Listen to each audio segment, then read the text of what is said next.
5 миллиард 411 миллион теңге алаяқ ломбардтар аңқауелді осынша ақшаға алдап түсірген.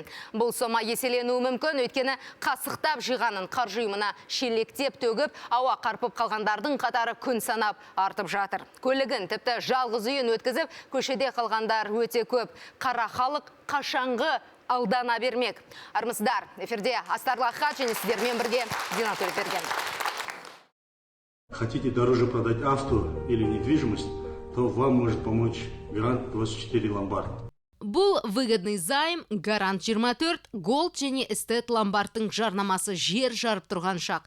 Жұлдыздарымыз алаяқ компанияларды жаппай мақтап, шашпауын көтеріп жүр. Танымал тұлғалардың сөзінше, үйін немесе көлігін кепілге қойғандар көп өтпей байлыққа белшеден батып қалуы тиіс еді.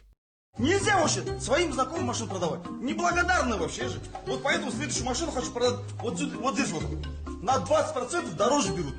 Бірақ елдің сүйіктілері мақтап әрі насихаттап жүрген қаржы ұйымдары мінсіз болмай шықты. Сенгіш халықтың миллиардтарын қалтаға басып тайып тұрды. Ал жер сипап қалған жұлдыздар жұрттан бас иіп кешірім сұрады.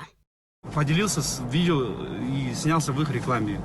Очень сожалею об этом. Если кто-то реально только из-за того, что я сказал, только доверяя мне, пошел туда и вложил свои кровные деньги, я очень прошу прощения. Соңғы жаңалықтарға байланысты біріншіден баршаңыздан кешірім сұраймыз осындай жарнамаға қатысқанымыз үшін. Бізде сіздер сияқты алдандық, бізді де алдап соқты. Дәл өздеріңізді қызықтырғандай мені де Гарант 24 Ломбардты қызықтырып жарнамаға түсуге шақырып еді. Яғни маған дейінде бір талай кісілер жарнама жасаған, соған сене отырып мен де жарнама жасауға келістім. Келіспеймін. Неге келіспеймін? Өйткені бұл әншілер, блогерлар, вайнерлар біз бір үкіметтік орган емеспіз ғой. Тексеретіндей, ол неліктен 5 ай бойы ондай фирма жұмыс істеді. Қалай жұмыс істеді? Неге оны ешкім тексерген жоқ? 5 миллиард ақшадай айналды деп айтады ғой. Неге сол кезде ешкім тексермеген ба оларды? Біз қалай тексереміз? Тахир, қалай ойлайсың? Секаның айтып жатқаны қарғаның көзін шықмайды қасаяды ма? Әлде сен де осы бір пікірмен келісесің бе? Бұл жерде жұлдыздардың ешқандай да қатысы жоқ. Секаның айтып жатқан сөзінде жан бар негізі. 5 миллиардтан астам ақшаны жұтып отырған органды, то есть сол мекемені сонда тексеретін құзырлы орын жоқ ба? Жарайды, түсікті. Неге жұлдыздар осы бір айталық? Неге? Алаяқтыққа тап болды, жарайды, алданып қалды дейік. Бірінші мәселе, ол ұсынылған гонорар. Гонорар сомасы жақсы болған ғой, е? Мәселен, айта аласың ба? Жоқ дегенде бір 500 мыңнан жоғары. Сека, сізге де міндетті түрде менің ойымша осындай ұсыныс жасалған шығар. Ол мүмкін емес сізге жасамай кету. Тура осыған ұсынған, бірақ біз... Минимум миллионнан жоғары. Сондай сумма... Мен өзім сөйлеспеймін өйткені. Бірақ біздің команданың правилалары бар. Біз ломбард, банк... Жұмыс істемейм олармен дедің ғой, сенбейм өткен. Алкоголь, темекі дегенді алмаймыз. Бұл сенің саясатыңа қарсы. Жарайды, біз сіздердің пікірлеріңізді білдік, ал енді қарапайым халық не дейді екен? Танымал тұлғалардың соңынан еріп бар ақшамыздан айырылып қалдық деп отырған Гүлмира Мырзапайызова және Әзімхан Бейсеков мырзаны Астарлы Ақиқаттың студиясына шақырамыз. Қай қаржы ұйымына алданып қалып отырсыздар? Біз Голд қой. Голд компаниясын. Инвестиционная Голд компаниясын. Сонда қай жұлдыздың жарнамасына сеніп бардыңыздар сол ұйымға? Біз Баян Есентаева. Баян Мақсат қызы, соның рекламасынан көріп, біздің регионның вообще директоры Павел Николаевич Литвиненко деген кісі, ол қазір Ақтөбеде отыр, жауып тастады. Не үшін екен біз әлге шейін білмейміз. Әзімхан, ал сіздің оқиғаңыз қалай? Сіз кімнен көрдіңіз бұл жарнаманы? Сонымен бірге суретке түскен реклама жасаған. Мен халықтардан, адамдардан естім жаңағында. Ақшаны кәгеті алып атырық, ақшаны салып атырық. Құпия болмаса, сонымен қанша ақшаңызды апарып салдыңыздар? 900-ден салдық. 900 мың теңге. Бұл шын айтқан кезде аз ақша емес. Голдтың талаптары қалай еді? Не береді еді оның орнына? Голдтың талаптары мынандай. Жаңа мен барып тіркелемін. арқамнан 3 адам тіркелсем 300 мың теңге салып егерде. Жаңағы 600 мың теңге мен алып кетем. Жаңа ай сайын бөліп беріп тұратын ақшасын. Ал менің арқамнан жаңағы мен келіншегім арқасынан тіркелдім. Жаңа келіншегім арқасынан тағы да өзімнің жеңгем тіркелді. Сөйтіп ол ақша менің қалтамнан кетіп жатқан ақша. Мен өзім алтын ашекейлерімді ломбардқа салдым 700 мыңға. Сол карточкадағы 200 мың теңгемді қосып 907 салдым. Сізге сонда қанша есе артық етіп қайтарамыз деп уәде берді? 2 есе. 4 Яғни айда 2 900 саласыз, еселенеді. 1 миллион 800 мың теңгені қанша уақыттан кейін қайтарамын деді? 4 айда сол 1800. 4 айдан кейін. Миллион 807. Сіз 900 мың салдыңыз. Қанша алдыңыз сол ұйымнан? Мен алып үлгерген жоқпын, ештеңе алған жоқпын. 3 февральда салдым. Біз 8-інде уже офисымыздағы Яғни 0. 0. Табысыңыз сіздің 0. Минусқа кеттіңіз. Минус 900 мың теңге. Алданғаныңызды қашан түсіндіңіздер? Жауылғаннан кейін қойшы. Асталды Ақтөбеде осындай қаржы пирамидасы деді. Бұл қаржы пирамидасы екен. Несі бар? Жаңа страховой компаниясы бар. Юговтың берген рұқсат қағазы бар Қазақстанда. Бардық, көрдік, 3 күнде шешіледі деді бізге. 3 күн өтті, жаңа 8 күн жауылды ғой бұл нәрсе. Сөйтіп, 3 күн өтті, понедельник болатын болмай, какие-то сондай. Келді директорымыз. Халық, жаңағы 2,5 мың халық жиналып тұраны жырға. 2,5 мың адам салған. Ең көбі біздің Жетісайда 7,5 миллион салды. 17 миллион деп естім, бірақ оны өзім көрген жоқпын. 7,5 миллион салған адам өзім жеңгем, туыс ағайын жеңгем, жаңа 7,5 миллион теңге салды. Ақшаны қайдан алдыңыз? Ақшаны кредит алдық қой. Студиямызға келесі кейіпкерімізді шақырайық. Ол кісі өз ақшасын ғана емес, өзінің үйін осы компанияға құйып жіберген, енді көшеде қалып отыр. Қарсы алыңыздар, Жансая Бекбауова ханым. Жансая, сәлеметсіз бе? Сіз бізге қай өңірден келіп отырсыз? Мен негізі Алматыда тұрамын осы жақта, бірақ ағам Тараздан. Қай үйді қазір тіктіңіз? Тараздағы үйді тіккен. Сіз туралы біз арнайы сюжет даярлаған болатын болса, экранға назар аударуларыңызды сұраймын. Ақша да жоқ, үй де жоқ, үйді сырттай сатып жіберген ғой. Жансая Бекбауова үйден шықпай-ақ ақшаның астында қаламын деп ойлаған. Сөйтіп гарант 24 ломбардтың өтірігіне өлердей сеніп, анасынан қалған қара шаңырақты өз қолымен өткізіп жіберіпті. Келісім шартта 4 айдан кейін қаржысы еселеніп қайтуы тиіс еді. Бірақ теңгенің орнына үйдің жаңа иелері келіпті. Үйге кепті, біз үйді сатып алған хозяйымыз деп. Сөйтіп айтты, олар айтты, сен хозяин болсаң, өзің үшін хозяин шығарсың, маған емес, біз үйді бермейміз деп, босатпаймыз деп отыр. Неге береткен мен? Мен бермеймін, ол анамнан қалған үй, анам қара термен тапқан үйі олшы. Мен оны әшейін бермеймін. Жансая, сонымен ломбардқа сіз барған кезіңізде үйіңізді ондағы мамандар қанша теңгеге бағалады? Біз кришаға қойдық. Кришаға қойған кезде олар бізге өздері звондады. Өздері реклама жасады бізге. Сосын реклама жасағаннан кейін ағам айтты, сатамыз деді. Сөйтіп екі аға мен інім екеуі 12 миллионға бағалап, 6-6 миллионнан бөліп алмақшы болды. Нарықтағы бағасы қандай еді? 12 миллионға сатсақ деп ойлағанбыз негізі. Сөйтіп 12 миллионнан 6 миллионнан екеуі бөліп алып, осы бір бөлме болса да пәтер алам дегендей ой болды оларда. Сөйтіп біз мақұл жарайды деп келістік. Сөйтіп енді ол үйді тікті, жаңа ломбардқа тігіп еді. Бірақта 4 айда бөліп береміз деген жаңа ломбард ақшан. 12 миллион 4 айда бөліп береміз деді. Сөйтіп 4 айда сөйтіп бір айдың ақшасын берген ағамашы. Сөйткенде бұлар айтқан, сендер деген бұл 3 миллионды бізге депозитке салып қойсаңыздар болады, 35% деп айтқан. Сонда сізге әлі ешқандай ақша берілген жоқ, бірақ сол ақшаның 3 миллион теңгесін депозитке салыңыз деп үгіттеп жатыр. Үстіне ақша қосылады деп ойлады, арам оймен салмадық негізі. Сөйтіп мақыл деп сол 3 миллионды салды ақшаны салып еді. Енді барып пайызын алып, бір айдан кейін кеп пайызын аласыз деген кезде қашып кеткен, ешкім жоқ, бәрі айқай шу болып жатыр ол жерде, жаңа недеші, жаңағы зданияның ішінде. Енді басқа хозяин келіп тұр да, үйді босатыңдар депші. Сөйтіп айтқан, неге босатамыз, біз ақша да алмасақ деп айтқан ағамдаршы. Енді қазір інім отыр, ініме айтып тұрмын, босатпай үйді. Пока выяснять етейік мынаның бәрін депші. Демек сіздер заңды түрде үйді бір арнайы бір кісіге аударып бердіңіздер, е? Жоқ, бір кісіге емес. Ломбардқа, иә. Компанияға. Ол компания жоқ. Бұл жерде былай ғой, сіздер жаңа келісімшартқа қол қойдыңыздар, иә? Соның талаптары не бар? Ақшаны қалай төлейміз деп жазды? 3 айға бөліп береміз деді ма? 4 айда бөліп береміз. Біріншісін берді ма 3 миллионды? Бергенде қолымызға берді, қайтып алды ғой өздер. Берді деген қолхат алды ма сізден 3 миллионды? Иә. Алды, иә? Иә. Енді сіздер жаңа талап, келісімшарттың талабы бойынша не деп жаздыңыздар? Жаңа меншігі сол гарантқа өтеді деп жаздыңыз ба? Иә, сөйтіп жазған оқа. Меншікке сату келісімшарты болып тұр ғой арада. Соның арқасында бұлар жаңа регистрация қылып сатып отыр артынан да. Қой аузынан шөп алмайтын халықпыз деп айтамыз, иә? Қашанғы қараңғы бола бересіңдер, айналайындар. Не үшін барыңды қалтаңда міне, сен түгің жоқ. Міне, барыңды міне үстіп шығарып қашанғы лоқ бола бересіңдер. Мынау пирамида, көріп тұрған дүние. Тұра тұрыңыз, мен сізге айтып отқан жоқпын. Бұны жалпы айтып отқаным. Шын айтайын, биткоин.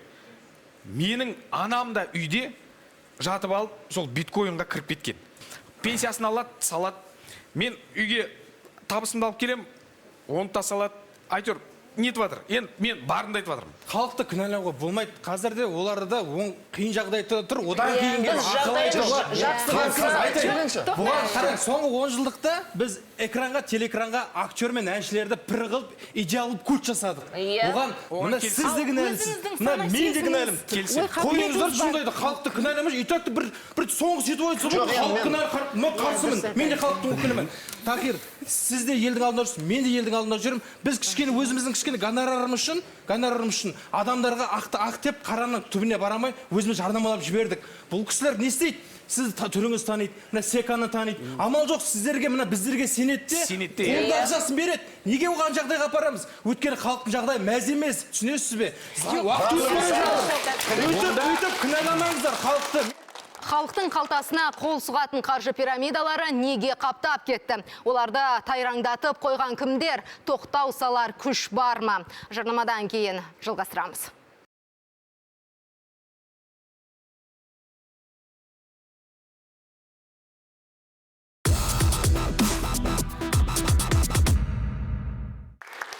Байтамыз деп бейшара қылды. Өнер адамдарының жарнамасына еріп, ақшасынан айырылғандар астарлы ақиқаттан көмек сұрады. Айтыларынша, маңдай термен тапқан миллиондарын қаржы пирамидасына өз қолымен апарып берген. Оған өзін емес сөзіне сендірген жұлдыздарды айыптап отыр. Шын мәнінде кімді кінәлаймыз? Осы сауалға жауап беру үшін бүгін біздің студиямызға елімізге аты мәшһүр пирамида атты саясаттың құрбаны болған, әлде керісінше солардың насихатшысы болған, мұны әрине тергеу қызметтері анықтайтын болады. Сонымен студияға Миржан Төребаев, Артур Төлепов және Мирхан Шерниязовты шақырамын. Сәлеметсіздер ме? Осындай жағдайда, осындай дау төңірегінде Астарлы ақиқаттың студиясында кездесеміз деп кім ойлапты жігіттер, ә? Ол заманда бұл заман. Шын айтқан кезде бұл жігіттер оңайлықпен студияға келмейтін жігіттер, гонорары жоғары жігіттер. Бұл жерге біз осы жиналған қауым шақырылмаған қонақпыз. Біз өзіміздің ниетімізбен халыққа оңды ол, солды сол деп түсіндіруге келдік. Бірақ бізде қарапайым халық сияқты қаржы жағынан сауатымыз жоқ. Енді біз келіп отырғанымыз, бізді мысалы айтып жатыр, эфир сыртында барлығын тыңдадық, біреу былай деп жатыр, біреу былай деп жатыр. Екі жақпен де қосыламыз. Жарнама фильтрациядан өтеді ме? Мәселен, Секаның айтуынша, ол арақты жарнамаламайды, иә? Ал сіздер қаржы ұйымдарын жарнамалайсыз. Қандай талаптар қоясыз? Айталық чек-лист бар ма? Фильтрациядан бұрын біз жерге бізге біздің өзіміздің жақын бауырымыз хабарласқан болатын, осындай ломбард ашылған екен, осындай ломбард бар екен, қарап келіп жарнамаға түсесіңдер ме деп. Келісім бермес бұрын біз бардық, бір күн бұрын барлық құжаттарын тексердік. Сөйтсек 2018 жылдан бері бұл кісілер жұмыс істейді екен. Ашық достықта Мырзабеков Аслан Пазылжанович деген жігіт қарамағында 5 адам істейді, бүкіл мөрлері басылған, барлығы бар. Біз енді ойладық, 2 жылдан бері жұмыс істейді, барлық жерде жарнамалар жүріп жатыр. Біз ойлайық, неге 2 жыл бойы жұмыс істесе, бұндай пирамида болатын болса, алаяқтар болса, бұлардың өмірі, бұлардың ғұмыры ұзаққа бармайтын еді деп. Мержан, сенің жағдайыңда не болды? Тоже мен досым, мен вообще айттым, мен ломбардқа вообще реклама бермеймін. Все, что вот дұрыс айтты, мен когда сондай сигарета, алкоголь, бәр там табачные изделия болса да, ломбард тоже. Просто артынан жүгіріп, өтініш деп, мен айттым, я вообще бермеймін, честно скажу, бермеймін. Он говорит, пожалуйста, и бірге тауып алып, ұстап алып, уже мен как бы, ладно, соң көндім, давай быстро снимусь где. Рекетир? Сияқты? Саясат па? Досының көңілін қайтармас үшін. Бізде қазақшылық қой көп жағдайда. Көмектесіп жібересің ба деген көңілді басып қой. Актер ретінде түс, пожалуйста, деп та. Түстім, реклама жіберді. Осы тұста, тоқта, кетпейік алысқа, я. Гонорар туралы мұнда өте үлкен дау және сөз болды. Да, олар ойлайды ақшаға құнығу деген саясат, я міне, Мержан. Қанша төледі? Қанша төледі жігіттер? Жоқ, именно осы ломбардқа бізге төлеген жоқ. Потому что бір Мирхан, мен арасында бір досымыз бар, ол да соған сеніп, барып актер ретінде түскен. Мен де сөйтіп. Барлығымыздың бір досымыз сол. Тегін? Я, потому что біз айтып, біз ломбард тегін жарнамаймыз вообще. Бұл жігіт талай тегін салып берген, жарайды. Перенбек деп әйелінің клиптерін салып береді, не істеп береді. Сол сияқты жаны жомарт жан дейсің. Айтайын деген, міне Инстаграм, интернет әлеміне енді жауапкершілік келе жатыр. Бұрынғыдай қазақ байшылықты қоятын кез келді. Мерхан, сонымен көлігіңнің жағдайы не болды? Сен сол жаққа барып, өзің шын мәнінде сол жаққа барып салдың. Бәріміз айтқандай ортамызда досымыз болды. Мен шын айтсам, маған кішкене жолым жүріп деді ғой. Көлікті мен белден тұққан кезде договорды алдым, электронды вариантын алып, қол қойып жерен деген кезде ертеңіне жібере алмай қалдым, съемкада болып. Міне кетем деген кезде осы кипиш басталып кетті. Одан кейін мен көлігімді жіберіп үлгерген жоқпын айтсам. Сатып та үлгерген жоқпын, оларға беріп үлгерген жоқпын. Ержан, не болды? Қалай жағдай? Беріп қойды машиналар бар екеуі. Мен беріп қойдым. Бізде қарапайым халық сияқты құрбан болды. Ол қандай көліктер болатын? Менікі Ford Explorer. Бағасы қанша бағасы? Бағасы 10 миллион. 10 миллион. Тоже сол дос айтады, что ты рекламу снялся, давай машину может сдашь, деп та. И мен сол аурамен жүріп, ну давай деймін, қашан қайтарып береді? 4 айдың ішіне қайтарып береді. Зато побольше заработать. Ал сол кісімен қазір ара қатынасыңыз қандай? Ол кісі енді сол диалог жоқ, ол да, телефон алмайды, анау ұялып жүр ма, білмеймін. Ол досымыздың өзі енді көп ақша салып тастаған ол жерге, шын айтқанда. Артур, сен қандай көлігіңді салдың? Land Cruiser Prado мен салған болатын, маған айтқан 2 айдың ішінде толық ақшаңды қайтарып береміз деп. Енді 2 ай деген көп, жаңа Мержанға мысалы 4 ай деді, біреуге 3 ай деді, маған 2 ай деді. Осын 2 ай дегенге мен салып жібердім. Мен де құрбым, бұл жақта әңгіме жаңағы жұлдыздар. Біз Инстаграмда санымыз ғана миллион, 100 мың деген болмаса, бізде сіздер сияқты халықпыз, бізде қаржылай сауаттылығымыз жоқ болғандай алданып қалдық. Бізде мен мысалы салдым, менің жалпылап алғанда менде 13 миллион ақшаға опық жеп отырсың ғой. Біз студияға келген себебіміздің бір басты мақсаты, біз естіп жатырмыз, біздің қасымызда Бұрхан деген мырза бауырымыз, біздің заңгеріміз. Сұрап жатырмыз, қалай не үшін бізді, әлі сот болған жағынан не үшін бізді үкімет тарапынан, экс-депутат есігін ол айтып жатыр, ген прокуратура айтып жатыр. Бағанағы МВД-ның главный... Тергеу департаментінің басшысы Санжар Адилов таңертең радиодан айтып жатыр. Жауапкершілікке тарту керек деп. Кім айтып жатыр? Шын мәнінде қазіргі таңда... Тергеу департаментінің басшысы бұлар заңды түрде білу керек еді дейді. Өкімет тарапынан, неужели өкіметтен шын мәнде нақты заң жоқ? Бағанан бері қарап отырмын, өте ашулысыздар, агрессияға беріліп кеткенсіздер, қарап отырмын. Бұл жерде ашуымызды бәрін басақ, өзім маман ретінде тәжірибеме сүйенетін болсақ, бұндай көп жаңағы алдам қалатын адамдар эмоциялық тонустар төмен, эмоциясы әлсіздер, жан дүниесі күйзелісті үстінде және ауыр халде жүрген жұмыссыздар, және де қаржы сауаты төмен адамдар болады. Біріншіден қараңыз, Айгүл ханым, сіздің айтуыңызша бұл жерде мәселе білімде емес, жоғары білім бар, жоқ, ол маңызды емес, мәселе басқада болып тұр ғой онда, алдаудың кетігі басқа, көңіл бөлуінің нелері, себептері, әлсіздіктер, внимание жетіспеген адамдар барады. Мен қазір әншілердің бәрі жаңағы сіздер, мен айыппұл салар едім, мысал, айыппұл салу керек. Мысалы, сіз жұмыссыз, сіз стрессте жүрсіз, қатты беріп қалды, эмоциялық тонустар. Бұл жерде пирамида, мен айтайын, мен сізді тыңдадым. Мына кісі, қараңыз, мына кісі баки миллионға мен сізді тыңдадым. Тоқтатсыз жігітсіз. Мен шетелге барғанда гипноз оқып келдім.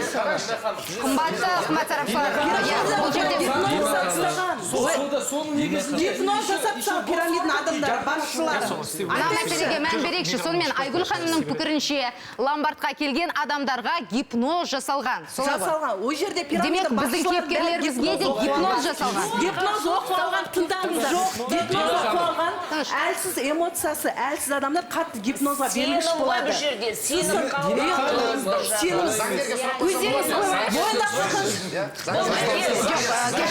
Өздері жауап берсінші, гипноз деп жатыр, сондай фактор болды ма, болған жоқ па, Мержан? Банк қызметкерлерде салғылар Гипноз бәрі үйреніп алады. Өте маңызды сіздің сұрағыңызға қазір кейіпкерлеріміз жауап береді. Заңгерге сұрақ. Құрметтейге, сонымен гипноз туралы әңгіме болды. Мержан, сенің ойыңша шынайында гипноз бар ма жоқ? Қымбатты сарапшылар, сіздер бір-бірімізді тыңдамасам жалғастыру мүмкін емес. Бұл жерде бұл гипноз анау деген ақылға сыймайтын әңгіме деп ойлаймын. Мен заңгер тыңдағым келеді, заңгер сөйлесінші, заңгердің ойын тыңдағым келеді. Бұл жерде үкімет жағынан неге бұндай допущение кетті, соны айтып бере аласыз ба? Қалай болды? Не үшін біз бұл жерде бұл оқиғада бізді кінәлап тұр? Бізде жарнамадан кейін 90-шы жылдары МММ дейтін қаржы пирамидасын құрып, әлемге әйгілі болған Сергей Мавродидің осыдан 8 жыл бұрын Қазақстанға қатысты не айтқанын білетін боламыз. Өзі өлсе де, оның ісі неге өлмейді? Қаржы пирамидасының құрғына ілігіп, құрғақ шөппен ауыз сүрткен әлеумет астарлы ақиқатта бүгін арызын арқалап студияға келгендер жиған тергенін өз қолымен алаяқтарға апарып берген, тіпті үйінен айырылып жатқандар да бар. Қазақстан қаржы ассоциациясының маманы Ләззат Үсенбекова ханым келіп отыр. Ләззат ханым, сәлеметсіз бе? Шын айтқан кезде қаржы пирамидасы біздің еліміз үшін таңсық нәрсе емес. Өзіңіз осы саланың маманы ретінде кезінде Сергей Пантелеевич Мавроди бастап кеткен МММ жүйесімен қазіргі ұсынылып жатқан жүйе сәйкес келе ме? Әрине, тура сол Совет одағының кезіндегі басталған жұмыс, МММ, қаржылық пирамида. 2012 жылдары мен жеке өзім Мәскеуге барып Сергей Пантелеевичтен жеке сұхбат алған болатынмын. Сергей Пантелеевичті Мәскеуде табу қиын болмады. Ол бәз баяғыша Фрунзе көшесіндегі өзінің мына ата-анасының үйінде тұрып жатыр. Айтпақшы, бұл Мәскеудің ең мәртебелі ауданы және ең қымбат үйінің бірі болып табылады. Дәл осы жерде кезінде Сергей Мавродиді арнайы жасақ тұтқынға алған болатын. Әлемдік қаржы құдайы болмақтың штаб пәтеріне кірмес бұрын бір сәт іштегі жағдайды еске түсіріп алайық. 2012 жыл бұрын болған Көкшедегі көтеріліс. Жұрт ақша үшін қырылысты. Қазір Росинвест проект деген ұйымға құйып қойған. Әлгі мекеменің жетекшісі Бақыт Әділова ақшадан пирамида тұрғызып, салымшыларына бір айда теңгеңізді 4 есе өсіресіз деп уәде етеді.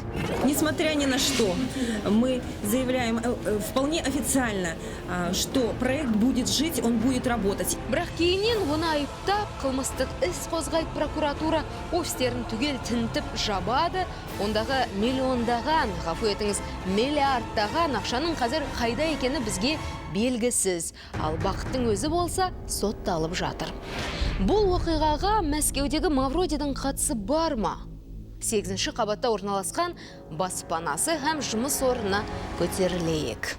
Өзінің бұл шаңырағына ол адамдарды көп кіргізе бермейді. Сергей Мавродидің қоғамнан оқшау өмір сүріп жатқанына біраз уақыт болып қалды. Дегенмен Қазақстанның журналистеріне оның көңілі ерекше болып шықты. Жұрттың айтуынша ол кезінде Іле өзенінде балық аулаған және еліміздің ауа райына құлай ғашық. Сергей Пантелеич, здрасте. Бойы 169 сантиметр, салмағы 85 келі. Оның кезінде бүкіл Ресейдің билігін қорқытып, түн ұйқысын қашырғанына бірден сену қиын. Я думаю, что рынок Казахстана. Менің ойымша, Қазақстан нарығының өзге экономикадан айырмашылығы жоқ. Барлық адамға ақша керек.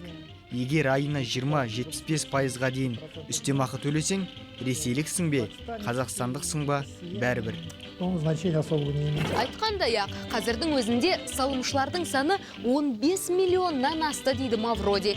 Демек, аңқау халық тағы сеніп отыр. Қайтсын енді. Сонымен, тағы да тарихқа жүгінетін болсақ, 90-шы жылдары Смағұлов ИКО, 2011 жылы Қазросинвест проект, 2020 жылы Ломбард 24. Неге бұлай? Неге араға тура 10 жыл салып, қайта қаржылық ұйымдар біздің елімізде пайда болып жатыр? Кім олардың жұмыс істеуіне рұқсат беруде?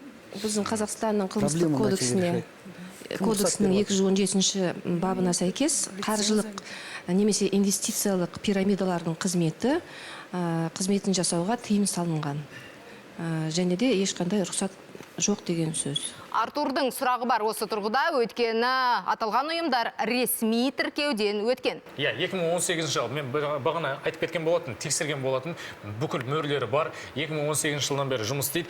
Бұл жерде енді мен жалпы алғанда сұрағым, неге бүкіл назар осы Ломбардты жарнамалаған жұлдыздарда болып тұр?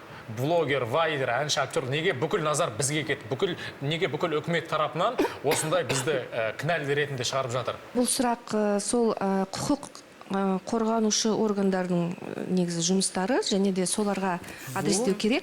Жалпы айтқанда тағы да бір Қазақстанның заңы, жарнама туралы заңына байланысты қаржылық пирамиданың жұмысы туралы жарнама жасау оған да тыйым салынған. Мүмкін осыған байланысты шығар. Сіздің айтуынша, біздің жұлдыздарымыз қаржылық пирамида екенін білуі керек болады. Жарайды, бірақ сіздердің тіркеген ұйымдарыңыз ол қаржы пирамида емес. Сіздердің тіркеген ұйымдарыңыз ол Ломбард, немесе инвестициялық жоба. Сонда қалай болғаны? Сонда сіздер де алданып отырсыздар ма? Кез келген, мысалы, ТО болсын, ИП болсын, тіркейтін бізде заң министрлігі тіркейді. Кім тіркейді? Мына ұйымды кім тіркеді? Қазіргі жағдайда. Ол мүмкін тіркелмеген шығар, ол туралы ақпарат жоқ. Кім біздің елімізде олардың жұмыс істеуіне рұқсат берді? Рұқсат бере алмайды, өйткені ол қылмыстық кодекспен тыйым салынған қызмет. Ал енді, мысалы, кез келген акционерлік қоғам, немесе серіктестік, жалпы мемлекеттік тіркеуден өту керек қой, кез келген ұйым. Пирамида болмаса да, кішкентай бір магазин болса да, мысалы да, сол тіркеу туралы олар ақпаратты көрсетпейді көбінесе. Ешқандай ондай ақпарат жоқ болады. Одан кейін оның... Соны жұлдыздар тексеру керек па? Кез келген азамат, мысалы, сол ақпаратты тексеру керек. Ондай болмасын, чтобы любой адам келесап, документті алып, суреттерді көрсетіп, кім жауап беру керек, осындай болмасын. Қара, кім тіркейді деген сұраққа, бұл пирамида болған, бар және болады. Себебі ол халықтың қажеттілігі. Халық өзі жеңіл ақшаны тапқысы келеді, тез уақытта қайтарғысы келеді. Спрос онда сауаттылықты көтеру керек. Енді жаңдан бері сұрап жатыр, қалай салды ақшаны жұлдыздың рекламасымен салдым дейді кейбіреу. Бірақ әр адам барып жаңағы келісімшарт құрған кезде ол да тексеру керек. Оны риск дейді ғой, жаңағы рискті жаңағы өзіне алып жатыр ғой. Жаңағы әр адам ол жұлдыз айттырып бар бере салған жоқ. Келісімшартты оқыды, келісімшартқа қол қойды, бәрін сөйтіп берді, жаңа пайда болғаннан кейін беріп жатыр. жаңағыдай анау экспертіміз жаңағы келген жаңағы қонағымыз айтқандай жаңағы финансы жағынан ол жаңағы жұлдыздар тексеру керек, білу керек деген сөзді ол құлаққа сыймайтын нәрсе да. Өйткені егер де ол финансы пирамида екенін жұлдыздар білетін болса, оны полицияда білу керек, оны басқа адам да білу керек. Біз дәл осы сауалдарды ішкі істер министрлігіне де қойған болатынбыз. Олардың қандай жауап берген бірге тыңдайық, одан кейін жалғастырамыз. Осы қылмыстық істердің жалпы саны 22-ден жоғары, 22 қылмыстық іс қозғалды. Әсіресе алаяқтық бойынша 13 қылмыстық іс қозғалды. Тек ломбард 24-ке емес, выгодный займ және эстейт ломбард деген ТО-ларға қарсы қылмыстық іс қозғалуда. Қазіргі кезде іздестіру шаралар жүргізіліп жатыр және арнайы тергеу топ құрылып жұмыс істелуде. Жалпы арыз берген жәбірленушілердің саны қазір 2800-ден астам, 42 000 келісім шарттар тіркелді және тінту барысында алынған. Жалпы келтірілген залал сумасын біз санап жатырмыз. Алдын ала 5 миллиардтан жоғары деп айтуға болады. Бұл кісі жаңағы тергеу департамент бастығы алдын алу туралы не істелінген полиция қызметкерлерімен және 2000 адамға жеткеннен кейін ғана взрыв болады ғой. Біздің ақпарат қазір постфактум болды. Иә, постфактум. Ақырында келіп жаңағы адамды тауып крайне отырғызу. Бірақ ол одан алдын бұлардың жаңағы міндеттерінде алдын алу бар еді, қылмысты алдын алу керек еді. Кім тіркеген сонда? Жаңағы оны департамент юстиция тіркейді ғой. Тіркелді. Содан кейін жаңағы жұмысын атқара бастады. Оған жаңағы құзыретті органдар, жаңағы финансовый нелер ғой. Яғни Қазақстан Республикасының әділет министрлігі олардың біздің елімізде жұмыс істеуіне рұқсат берді. Жоқ, тіркейді, как жаңағы ТО ретінде, жаңағы ТО ретінде тіркеп отыр, бірақ ломбард уже жаңағы Нацбанк жақтан финансовый регулятор дейді ғой. Жұлдыздар жарнама жасаған үшін кінәлі ме? Қазір жазалауымыз керек пе бұл кісілерді? Жарнама туралы заңда қаржылық пирамида туралы ақпаратты жан-жаққа тарату, ол да мысалы тыйым салынған. Осыдан уже сонда Қазақстан қаржы ассоциациясының бұл мәселе жөнінде пікірі жоқ. Мен солай қабылдаймын сіздің жауабыңызды. Мысалы, нақты айтқан кезде қаржылық ұйым, біз қаржылық ұйымдар ассоциациясымыз. Қаржылық ұйымға жатады, лицензиясы бар ұйымдар. Қаржылық пирамида қаржылық ұйымға жатпайды. Бұлар заңмен шектелген. Демек, сіздердің ассоциацияларыңызда біз айтып жатқан ұйымдар тіркелді ме, тіркелмеді ме? Әрине тіркелген жоқ. Бұл қаржылық ұйымға жатпайды. Бұлар емес. Қаржылық ұйымға жатпайды. Мынау рұқсат беруінде бұл. Кімнің рұқсат беруінде? Әділет министрлігі рұқсат беріп тұр. Бұлардың не күнәсі бар? Не күнәсі бар? Мынау жазады да колбаса қылып сатып жатыр да, ол құжат тіркелген түрін айтып тұр ғой кісі. Енді қараңыз, заңгер мырза, сізге ешкім пирамида деп жазбайды, бізде солай ғой. Жазбайды ғой. Заңгер айтып тұр ғой, міне, нан шығаратын зауыт деп көрсетеді, бірақ олар ақша шығаратын ғой жасайды. Кім тексереді? Бұл алаяқ. Енді сол әншілер болмаса тексермейтін еді, ол да бар. Мейірхан, сенде ресторан бар ғой? Бізде Жан-Пол Флагман. Аштым бір точка, ертесіне кім келді? СЭС келді, пожарный келді, миграцион поварлар алып кетті. Сразу. Мынау 5 айдан бері ақшаны адамдардан алып жатыр.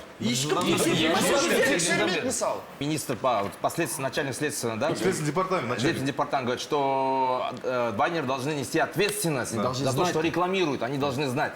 У меня вот образование энергетик. Я могу стать полицейским? Вот я. Мне нужно что? Юридическое образование. Да, специальное знание нужно. Да. Если я не знаю, они этим всем обладают. Что они делают? Согласен, я про это сол туралы айтып жатырмын ғой. Жаңадан бері мен сізбен келісем, жаңағы сіз білмеген нәрсені, сіз жаңағы реклама жасайтын кезде де айтасыз, сіз оның қаржылық жаңағы бухгалтериясын көре алмайсыз ғой. Көрсетсе де түсінбейсіз. Онда арнайы жаңағы біліміңіз жоқ. Ол пирамида ма, пирамида емес па, соны айта алмайсыз. Оны арнайы біліммен жаңағы аудиторлар кіріп, ақырында осындай болған, мысалға да, эксперттер кіріп айтпаса, немесе арнайы білім бар адамдар айтпаса, сіз оны жарнамалайсыз. 2 жыл бойы жұмыс істеді. Мен қазір керекті құжаттар жинап, бір құзырлы органға барып, дәл осындай ломбард ашып, сонда біз қазір жұмыс істей бере аламыз ғой, сонда. Осылай мен адамды лақтырып кете аламын сонда қазір? Әрине болады, бұл Қазақстан.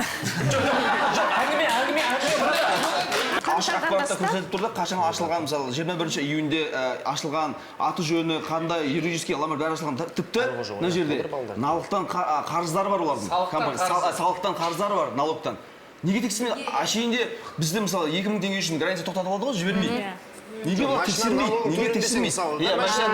Сауалдарды Аслан Мурзабеков есімді жігітке қойған болатынбыз. Қазіргі таңда ол өте еліміздегі атақты жігіттердің бірі болған сияқты. Секат, тіпті сенен де бас бозат, өйткені Гарант 24 ломбардтың құрылтайшысы болып табылады ол кісі. Өзінің әлеуметтік желісінде ол сау болыңдар, жеңіл ақша табуды сүйетіндер деген жазба қалдырған, ал қазір шетелде емін еркін жағдайда өмір сүріп жатқан сияқты. Если на данный момент я вернусь, меня закроют, потому что очень много заявлений. А если заявлений будет меньше или их вообще не будет, я смогу вернуться, вернуть всем гражданам деньги, потому что вся сумма находится в Казахстане. Такую сумму просто нереально чисто физически вывести за пределы Казахстана. Они находятся в обороте. Также не могу сказать, где они находятся в обороте, потому что по этому видео их остановят эти обороты, арестуют и присвоят. То есть, соответственно, я опять же не смогу выдавать вам деньги. А сотрудники – это те люди, которые вас знают в лицо. А после вот этих демонстраций, которые проходят в Ахтюбе, в Атрау, которые взламывают, забирают бумаги или еще что-либо, от этого вам же хуже. Почему? Потому что это документация. И только директора знают вас в лицо и могут сказать, да, был такой человек. Жансая, Асланға сенесіз бе? Үйімді қайтарып берсе, немді арызымды аламын негізі ше. Үйімді қайтарып берсе, босата берсін? Босата берсін. Біріншіден біз келгенде күнәлап жатыр ғой, блогерлер, вайнерлар сұрайды деген. Мына кісілер мысалы, сіздер вайнерлардан қайда білдіңіз рекламаны, жарнаманы?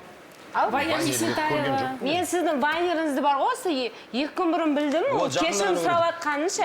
Бірақ сіздер жарнамаларыңыз мен көрмеппін. Бұл жерде кім күнәлі сонда? Жарнама емес, бізге өздері хабарласты. Кейбір адамдар сұрап жатыр, мысалы, теледидардан көрген.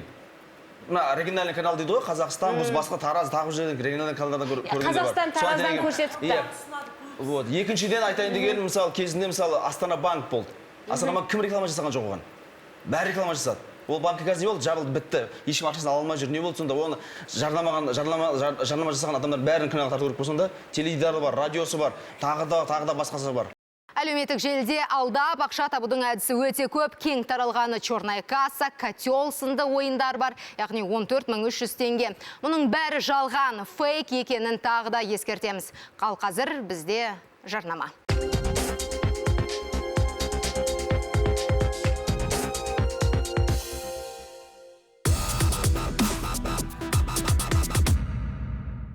Еселеп қайтарамыз деп қашып кеткен.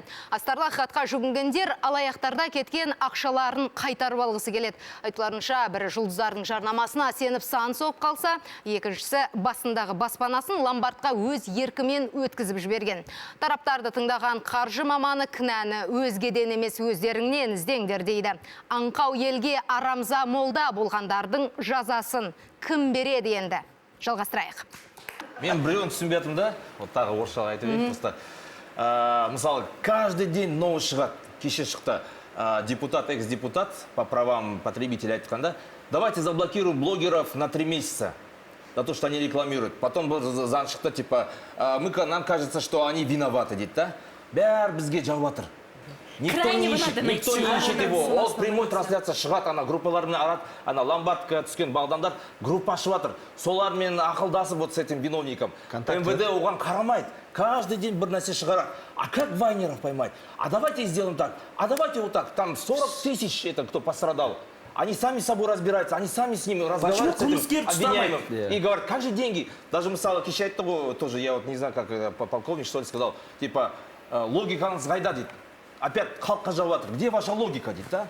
Они не смотрят, когда регистрировали, все от себя хотят МВД подальше сделать, чтобы мы упустили вину, давайте на вайнеров, сейчас сюда все идут, все халық, например, кеше маған бір әйел жазды, сіз реклама үшін қарадым, барып жайды саттым. Я говорю, тате, ну-ка покажите договор, дейді, да? Октябрьде тіркелген. Мен реклама берген декабрьде. Я говорю, а почему вы на меня жаловаться? Мне просто я не знаю, что делать, дейді, да? Поэтому мен сізге жауап жатырмын дейді. Күнәлі іздеп жатырмын да просто, да? Просто почта МВД ничего не делает. Никто не делает. Каждый день новости выходят. Вот депутат сказал, как будто давайте все закроем. хотят хайпануть. Мне кажется, вот я знаю, как работаю, мен вайнер болған соң білем ғой хайп не екенін. Қазір бәрі жұмыс істегенін көрсеткісі келіп жатыр. Мына жерде хайп болып жатыр ломбардпен, енді өздерін көрсетіп, бәрі выступать етіп жатыр. Ол былай болу керек. Қылмыскер табу керек, кім кінәлі соны табу керек. Қазақстанда қалса 5 миллиард, оны негіп қайтаруға болмайды. Қара, сұрағыңа жауап берейін. Қылмыскер бар, ұсталып отыр Ақтөбеде. Ақша табылған. Неге халыққа қайтарып бермейді сол заңгерлер? Неге қайтармайды? Неге қайтарып бермейді халыққа? Агенттік жалғыз емес, ол жерде жаңағы ішкі істер министрлігі қарайды. Негізі қаржылық пирамиданы сол органға қарайды. Іс қозғалды деді ғой. Іс қозғалды деді. Сол ақшалар қайда қазір? Иә, қазір сұрақ сол ақша жетте ма еще сол Ішкі министрлігі демекші. Осыдан тағы да 8 жыл бұрын болған оқиғаның немен біткенін есімізге түсірейікші, иә? Ол кезде естеріңізде болса, Болат Жәмешев қаржы министрі болатын. Сол кісі осы біздің сұрағымызға, жалпы осы оқиға немен бітуі мүмкін, 8 жыл бұрын былай жауап берген еді. Экранға назар аударсақ. Для того, чтобы получить быстрый доход, всегда нужно задумываться, а где источник этого дохода. Ну, если ты не понимаешь, каков источник этого дохода, да, ну, значит, не лезь в эту систему, иначе потом сильно пожалеешь. Чудес на свете не бывает. Правильно. Правильно. Өте дұрыс айтылған. Келесі бұл бағдарлама өрбейтін болса, бұл жерде заңгер бар, қаржы финанс беретін адам бар. Бұл жерде бізге құзырлы органнан бір адам келсе, барлығы төрт көзіміз түгел болады, сол кезде әңгіме басқаша болады. Сұрақ қоя аламыз. Сол кезде сұрақ қоя аламыз. Мына тартысымыздың өзі біздің қаржы сауаттылығымыздың деңгейін төмендігін көрсетті. Бақыласа, мамандар көрсе. Мен өтінен блогерлер, вайнерлер, актерлер, әншілер, лотерея, ақшаға қатысты дүниелерді, нәрселерді жарнамалауды тоқтатсаңыздар. Өйткені мен де Мейіржан сияқты, мен де Артур сияқты өмір сүргім келеді. Сол себепті кейде мен осындай қадамға барып қалу мүмкінмін. Сол себепті осының егерде халықтан кешірім сұрайтын болсаңыздар, мына әлеуметтік роликтер дайындайық, осы сауаттылықты көтеру жөнінен. Соған бір ай бойы тегін жарнамалап берсеңіздер, риза болар еді. Өте дұрыс бастама. Сіздердің мынау көрсеткен ақпараттан өте жақсы дайындалғандарыңыз көрініп тұр. 90-шы жылы, 8-ші жылы, 12-ші жылы қандай ақпарат болғанын қаржылық пирамида туралы. Соның бәрін біз қазіргі таңда тағы көріп отырмыз, өтініш халыққа. Келешекте тағы осындай пирамидалар шығуы мүмкін, соларға ұсталмай қаржылық сауаттылықты сонда да ең бірінші азаматқа көтеріп, сіз мысалы айттыңыз ғой, кредит алсаңыз, қайта-қайта тексереді. Не үшін? Өйткені сізге ақша беріп отыр. Сол ақшаны қайда ұртады деп. Ал халық, азамат пирамидаға ақша берсе, сол жерден бәрін тексеру керек. Қайда беріп отырмын? Бұдан не шығады деп. Соның бәрін ұсталмау керек.